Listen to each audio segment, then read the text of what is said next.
Hey, so if you are here, that means that you have landed on my fundraising page for Life Teen Full-Time Missions. I have made many videos like this before, and this one is no different, but I just kind of want to share my story and how I ended up back into Life Teen after being out of this specific mission field for 2 years. So let's get going. So I think a good place to start is what is Life Teen? Life Teen is an incredible organization, and their main mission is to lead teens closer to Christ. So, big picture, Life Teen is about creating resources that make the faith accessible, interesting, and relatable to teens. And I think that it's really important to note that Life Teen doesn't skimp on the faith. It actually just reinvigorates it and makes it way more relatable and fun and interesting for youth. And I also think that it's super important to know that this work with youth is super important, because when youth are impassioned and are excited about something, an entire culture around them shifts. So that is the main goal of Life Teen, is to make a culture shift, to reclaim culture for the faith and for young people. So big picture, that's what Life Teen is all about. However, what I am going to be doing is a little bit different. I will be living on a mission base in Dahlonega, Georgia, which is a small little town in the North Georgia mountains, and it is incredibly beautiful. And I will be part of a team of 12 missionaries at my camp, and our entire job is to sustain a culture that is set apart from the world. Our day-to-day life is sustained by a culture of prayer. So I'll wake up in the mornings, I will go to daily mass in town with our missionaries, we'll come back, we'll do an hour of prayer together, and then wrap up with morning prayer. And then we will do our day-to-day duties, and then we will wrap up the end of the day with night prayer. So that is the one constant that will always happen at camp, is our routine of prayer. We also live into this thing called a rule of life, and it's basically just a rule. I think it's 60% of it is scripture, and it's the document that we try to conform our lives to as living in a culture that is set apart from the world. And it's incredible. So that's our day-to-day life. It'll look different depending on what we're doing on the weekends, but the majority of our work happens on the weekends. So again, camp is a place that is set apart from the world, so people come to our camps and have retreats at our camps. And so really our job is to create that space for Christ to be encountered. And it'll look different week to week. We could have a group come in one week and know exactly what they want and how they want it done, and they really just kind of need a person to tell them, lunch is at this time, you guys can go to the lake at this time, we're gonna do ropes at this time, or we can have a group come in and they need an entire retreat planned, and so that's what the week prior to the retreat will look like, is we're writing talks, we're doing transitions, we're doing their free time schedule, piecing together all the things that make a retreat incredible. So that is a very big part of the mission, is hosting retreats on our camp. Our other one that is massive are Life Teen summer camps. So that's how I first got involved with Life Teen, was doing summer camps, and they run from, I think it's May to August, so 3 months, and the goal is to have 3,000 kids come through our camps, about 300 kids a week, and it is an incredible experience. It is high energy, it is a lot of dirt and mud and sweat, and so much fun. I'm really excited to be invested again in Life Teen Summer Missions. It is a great time. My role for summer camps will be a little bit different as a full-time missionary. Instead of doing service crew where we were creating the space for camp, with full-time missions, I would be in charge of a group of college-age students that would then be leading their teens. So I could take on either a mentor role, or a coordinator role. And we'll find out what we get when that time rolls around. But so those are the two super big things that we're doing all year, is retreats on the weekends and summer camps. We have an incredible opportunity to go to our Life Teen mission base in Haiti, which is exactly what we're doing in Georgia. They're doing it in Haiti. So we have a chance to go to Haiti and immerse ourselves in the culture there, and just serve and love the Haitian culture for a little bit of time, and I'm really excited.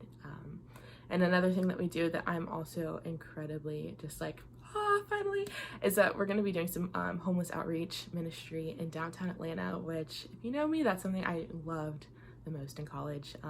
Some of the most impactful times were our times doing homeless ministry. So I'm really excited for that. So that's like the overview of like, what does the year look like? What are we doing? How am I doing missions for a year? Like, that is what we're doing. I also want to tell you guys how I ended up back in missions. So I wasn't planning on going back into doing missions for a year. You guys, most of you know that I was a teacher. I did the Seton Teaching Fellowship in the Bronx, New York for the past year. So I was living in the poorest congressional district in the United States, working at a public charter school, a high-performing public charter school. And I taught the Catholic faith in an after-school program. I had 4th grade students and I had 6th grade students, and it was truly a life-changing experience. It was crazy, and I am so thankful that I had the opportunity to do it for a year. It was great, but I was not expecting to switch into a new mission field. I was either expecting to like figure my way to work into that program, that network, or I was going to go back to school. So around like October, November-ish, I was like, all right, let me put in some applications to grad school and like put some feelers out. So I had found the program that I was like very set on going to, and I was really excited about it. So I don't know, around like October, November-ish, I put in my application for grad school, and it just was kind of waiting until they reached out for next steps. And I had told the Lord in prayer that I was only going to apply for 3 things, which is a big step for me because I'm usually one who applies for about 60 different things in the hopes that like something will come through and I will have options. But I realized that that is a way of operating in a scarcity mindset rather than an abundance mindset. So I told myself, I was like, I'm gonna put my trust in the Lord. I'm only gonna apply for 3 different things, and like he's gonna provide and give me the avenues to make a decision that is going to best benefit me. So the first one was grad school, around October, November-ish. And then I ended up going into therapy this past year in the Bronx just because I needed to figure out my life and how to handle like mental illness. And it was great. And I'm super thankful for my time in therapy. But one of the sessions that we had, my therapist looked at me and she was like, okay, you're really tired. And I was like, yes. And she's like, okay, if you could do anything and there's no one telling you that it is the wrong thing to do, it is the thing that's going to bring you the most life, it's going to bring you joy, it's going to allow you to rest, and it's going to allow you to grow, what would that be? And I sat with it for like, I don't know, 45 seconds because it takes me a little bit. And the thing that came into my mind was Life Teen Missions. And I was like, huh, interesting. I thought that I had been done. I was 2 years outside of the mission field, and I thought that my time with Life Teen was over, but that was something that just like came up, and I was like, all right, cool. It'll be something that I like think about, but we'll just think about it. And from that like session on from therapy, like it didn't leave my brain. So I ended up putting in my application around like December break-ish, so like mid-December, and put it out there in the world. So I'm officially into 2 things now. Applied for grad school and applied for Life Teen full-time missions, and both took their time to get back to me, and I think that was a really good thing. So fast forward to February, we are moving along with life. It's going great. It's February break at school, so I have a week off, and I have gotten my final interview for grad school. So I was super excited because if you looked at this program on paper, it was perfect. Mostly because it was free school, and I would finish with my master's in pastoral ministry, which is exactly what I wanted, because that's what I wanted to do, is college ministry, and like leading college age students to become great people, because they're really fun. So I go to the University of Dayton in Ohio for my on-site interview, and it was an experience. I explain it like it was an experience with no peace at all. The entire time I was on edge, and I was just like anxious and worried, and I just was not comfortable there. And it was nothing to do with the program. It just was like, it just wasn't the right fit for me. Like I said, the program was perfect, and I was like gung-ho for it. And I was like, of course, free school, let me say yes. But I'm so thankful I went to the school because I knew that I was not supposed to be there and I would not be happy there. So I left the University of Dayton knowing that I was not going to go back and that was okay. So amazing. So I told you I had 3 options that I gave the Lord, and right now it was just mission and school. And now school is officially off the table, and I'm like, okay, well, I'm still waiting to hear back from missions. And this is now the like 3rd or 4th, like we're at the end of February, beginning of March-ish, like that's around like the time frame. So around that time, our network that I was working with, Seton, actually is opening up a school in Cincinnati, Ohio.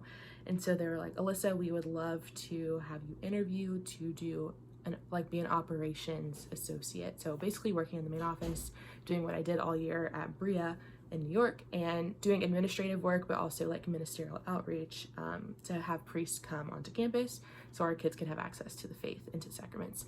And I tell you, like, this was so exciting to me because it was a brand new school. It was like to be like a founding member on a new staff for a new school and a new organization that is like kind of on the front lines of Catholic education was something I was super excited about. And I would be living with my friends who I had just lived with in the Bronx for a year, like, and it was a new city, and Cincinnati is amazing, and I knew I would have loved it, and I was so ready to say yes. But life happened, you guys. So much life happened. It was Monday. I honestly don't have the dates in front of me, but the first Monday of March, I got my official acceptance into Life Teen, and I was really excited. The following Tuesday, like the next day, Tuesday, I had found out that my grandfather passed away, and then the next day, Wednesday, I was supposed to have my interview for Cincinnati for Romero Academy. So obviously, I postponed my interview a couple weeks so that I could be home and with my family as we were just figuring out life after this change had happened. And I knew that during that break, a lot was made clear to me that the Lord was truly preparing a space for me in Georgia. There was so much peace with Life Teen, and while Cincinnati was an incredible opportunity, it was not a peaceful experience to pray through. It was a lot of passion, a lot of excitement, a lot of like, like that type of feeling, but there was not as much peace as there was with Life Teen. And I knew that this decision, the freedom in this decision came from the Lord, because there was absolutely no like anxiety or worry or stress when it came to making the decision. It was just a completely like free choice, and I knew that the Lord was going to be present in either one. So that's usually when I know that it's from the Lord, is because there is just utter freedom and utter peace in both decisions. So I ended up turning down the interview with Romero and said yes to Life Teen, and I'm officially a full-time missionary at Camp Hidden Lake in Dahlonega, Georgia, and I am incredibly excited. I think the Lord's faithfulness has led me back there, and I have no idea what He has planned for me in this upcoming year, but I know that we are going to be doing a lot of good work, a lot of probably restorative work for the church in the midst of all of this pandemic craziness. And I just am trying to live with open hands to receive whatever the Lord has in store for this upcoming year.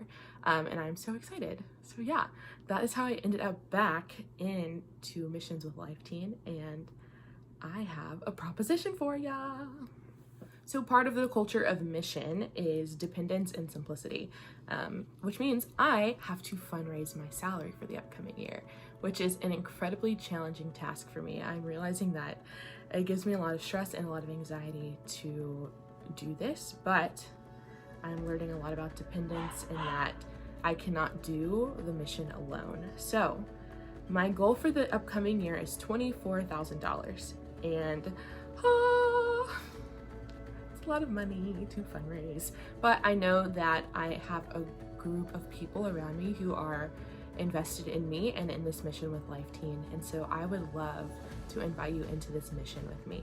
You are already on my fundraising page, so if you are getting this far into the video, congrats, you've done it. amazing. So this page, you can actually set up a monthly gift or a one-time gift, whichever one floats your boat or whichever one you are willing to give to. So if you scroll to the top of the page, there's a donate button and you can click donate, and then you can set up however much that you would like to give. Ideally, it would be amazing if you could join my Mission Partners team and do a monthly donation in whatever range that you feel comfortable in giving.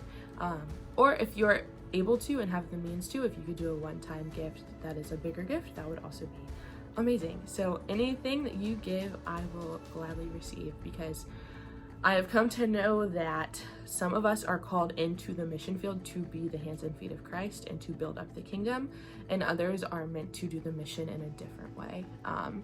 And I didn't think that mine would be me continuing in being the hands and feet of Christ and building up the kingdom, but here I am. But what a gift it is that I get to ask other people to join in this mission, because without mission partners, it is not possible. I'm not able to live and work and breathe and be fully invested in the people that come into our camps if I can't be there. So it's only because of you that the mission is possible. The Lord gives us the Great Commission, go therefore and make disciples of all nations, baptizing them in the name of the Father and of the Son and of the Holy Spirit. Amen. And that's our call, is that we get to go. And I get to go, and people get to support me in going. And because you are supporting me, you are basically with me. And what a gift that is. So I wanted to say thanks for hanging in there and watching this entire video. I know it is so long, but it's super important to know what Life Teen is and how I ended up back there and how you can help in building up the kingdom of God. So thanks for hanging in there. I look forward to keeping in touch with you and everything that this mission is all about. All right, bye.